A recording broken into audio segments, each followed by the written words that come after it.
Loss of profit मेथडचा चौथा problem आहे.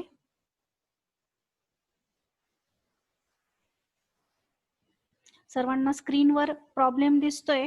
सर्वांनी प्रॉब्लेम अगोदर लिहून घ्या, त्यानंतर आपण सोल्युशनला सुरुवात करू.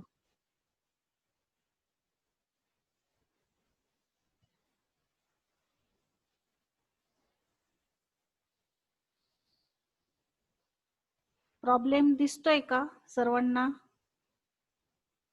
नाही तर त्याचं थोडंसं आपण ब्राईटनेस वाढवून घेऊ.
प्रॉब्लेम दिसतोय का सर्वांना?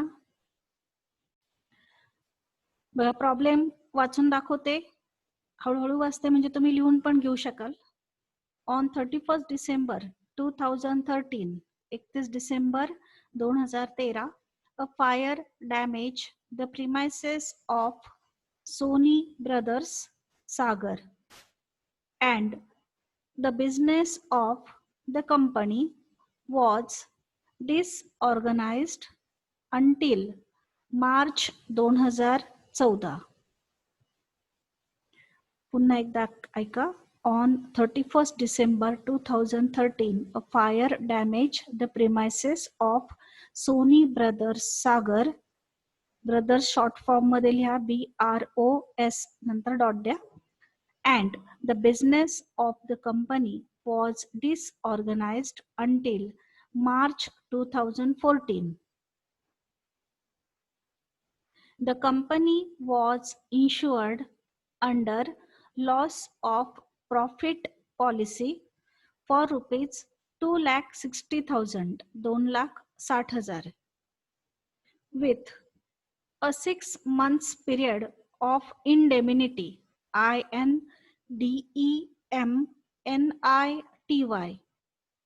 indemnity, full stop. The company's accounts for the year ended 31st October 2013, 31 October 2013, shows a turnover of rupees 7 lakh with a net profit of rupees 80,000, 80,000, full stop.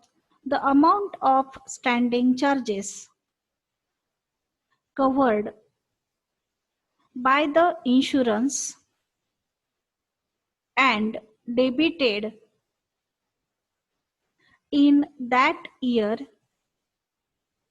was rupees 2 lakhs, 2 lakh, full stop. The turnover for the 12-month ended 31st December 2014 was rupees 7,80,000, 7,80,000, full stop. The turnover during the period the business was dislocated amounted to rupees 80,000, 80,000, while during the corresponding period, corresponding, corresponding period, in the preceding year, it was rupees 1,70,000, 1,70,000. You are required to calculate the amount of claim, or you are required to calculate the claim to be submitted. बघा problem आपण समजावून घेऊ. Sony brothers सागरच्या प्रेमायसेसला आग लागलेली आहे 31 डिसेंबर 2013 ला. 31 डिसेंबर 2013 ला आग लागलेली आहे आणि बिझनेस जो डिस्टर्ब झालेला आहे किंवा डिसऑर्गनाइज झालेला आहे तो आहे मार्च 2014 पर्यंत. मार्च 2014 पर्यंत बिझनेस डिस्टर्ब झालेला आहे.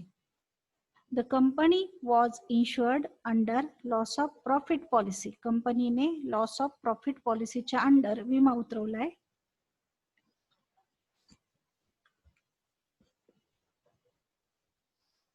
आणि पॉलिसीची अमाउंट आहे 2,60,000 रुपये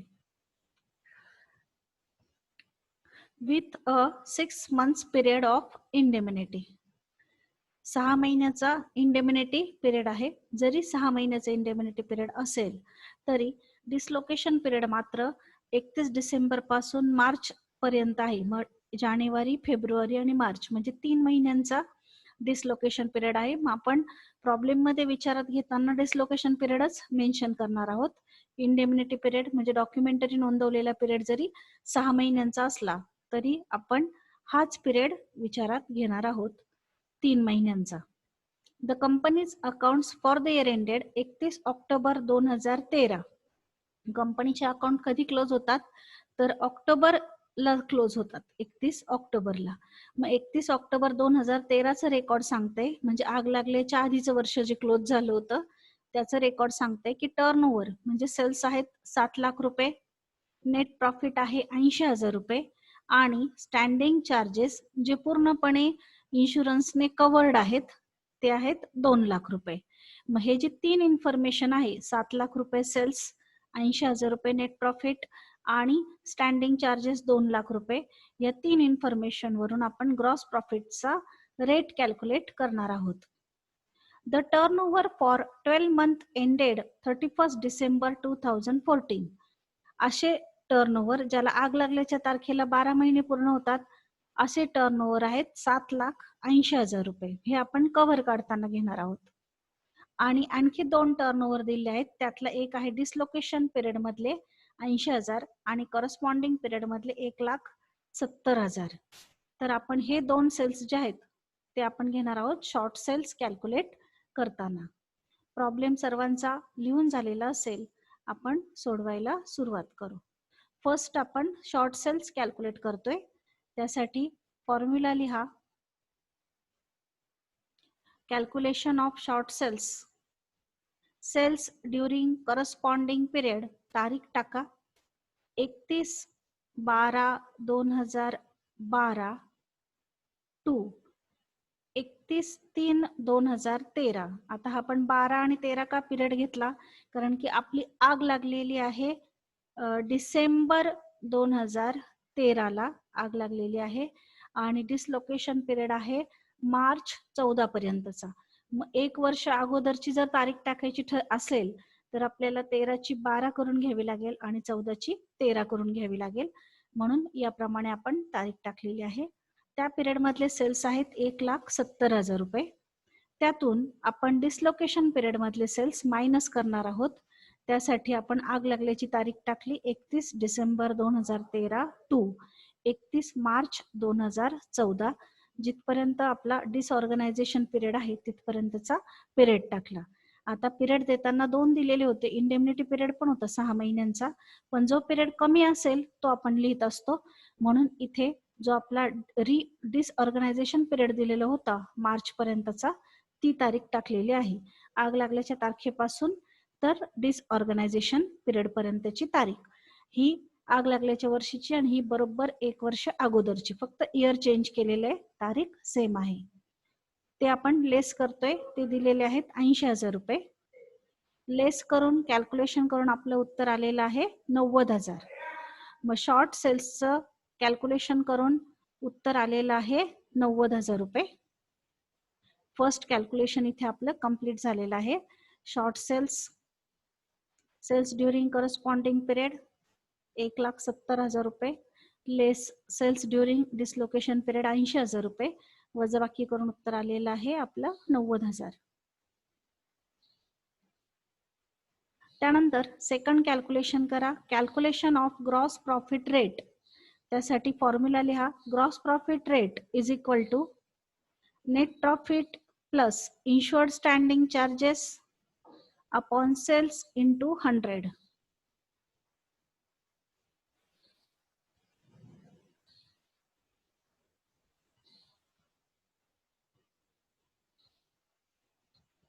कॅल्क्युलेशन करून किमती टाका. नेट प्रॉफिट दिलेला आहे 80,000 रुपये, इन्शुअर्ड स्टँडिंग चार्जेस दिलेले आहेत 2 लाख रुपये, सेल्स आहेत आग लागल्याच्या 1 वर्ष अगोदर जेव्हा अकाउंटिंग इयर क्लोज झालं त्या वर्षीचे 7 लाख रुपये गुणिले 100. आधी आपण वरची बेरीज करून घेऊ, त्यानंतर 7 लाखाने भाग देऊ. 0 कॅन्सल केले तरी चालतील. वरची बेरीज आली 2,80,000 छेद 7 लाख गुणिले 100. इथले 2 शून्य कॅन्सल करा, इथले 2 शून्य कॅन्सल करा, इथले 3 शून्य कॅन्सल करा, इथले 3 शून्य कॅन्सल करा आणि 7 ने भाग द्या. 7 चोक 28, वरचं 1 शून्य, म्हणजे आपला आन्सर आलेला आहे 40%, 40%. 40%.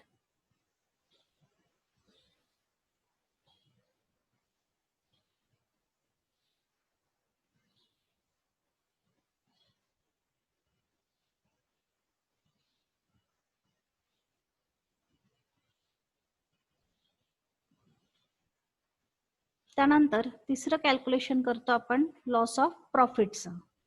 Calculation of loss of profit. Loss of profit is equal to gross profit rate into short cells.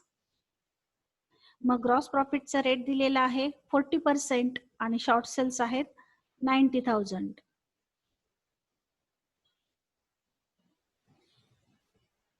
Calculation करून 36,000 आपलं आन्सर आलेलं आहे लॉस ऑफ प्रॉफिटचं. 90,000च्या 40% कॅल्क्युलेट केलेले आहेत, ते आलेले आहेत 36,000 रुपये.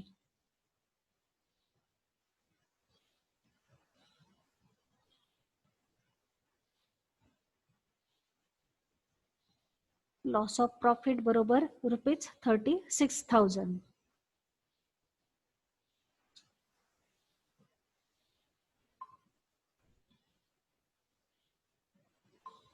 त्यानंतर कव्हर कॅल्क्युलेट करतो आपण. इन्शुरन्स कव्हर रिक्वायर कॅल्क्युलेट करण्यासाठी फॉर्म्युला लिहा. Insurance cover require is equal to gross profit rate into sales 12 month ending to the date of fire. मग ग्रॉस प्रॉफिट रेट आहे 40% आणि असे सेल्स ज्याला आग लागल्याच्या तारखेला 12 महिने पूर्ण होतात तर ते आहेत 7,80,000 रुपये. 7,80,000 रुपये.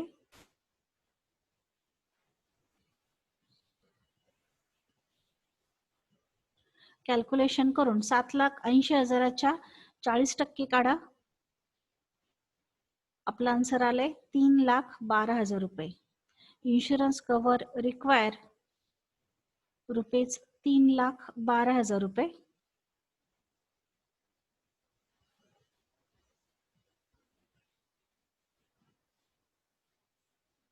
इन्शुरन्स कव्हर रिक्वायर ₹3,12,000 रुपये.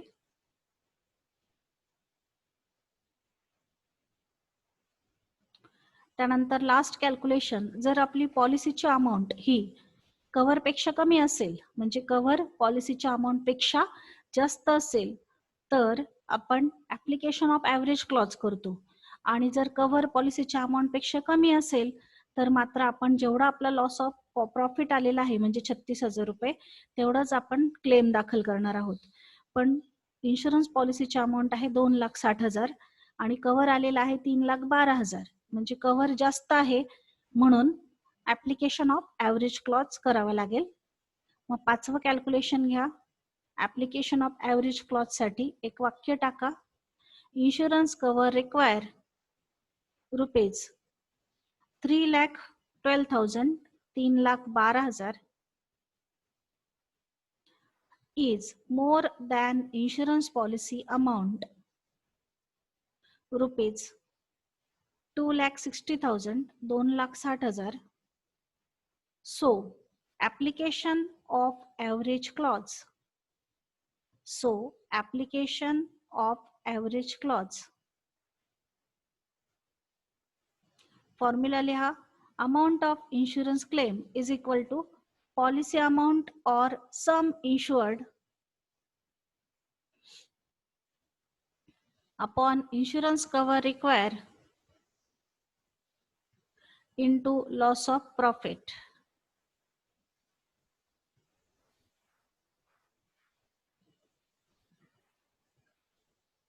सूत्रात किमती टाका. 2,60,000 छेद 3,12,000 गुणिले लॉस ऑफ प्रॉफिट आहे 36,000. 0 0 कॅन्सल करा आणि कॅल्क्युलेशन करा. कॅल्क्युलेशन करून तुमचं उत्तर येत आहे 30,000. इन्शुरन्स साठी जो आपण दावा दाखल करणार आहोत, अमाऊंट ऑफ इन्शुरन्स क्लेम, तो आलेला आहे 30,000.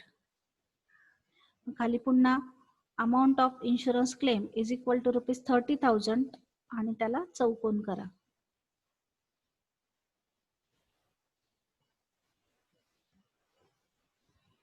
कुणाचं लिहायचं राहिलं असेल तर मी पुन्हा स्लाइड शेअर करते. फर्स्ट कॅल्क्युलेशन आपण शॉर्ट सेल्सचं केलेलं आहे.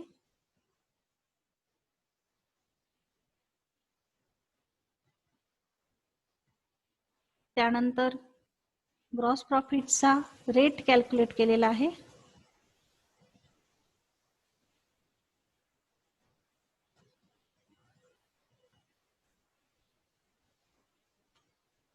त्यानंतर लॉस ऑफ प्रॉफिट कॅल्क्युलेट केला. Gross profit rate into short sales या फॉर्म्युल्याने, तो आलेला आहे 36,000 रुपये लॉस ऑफ प्रॉफिट.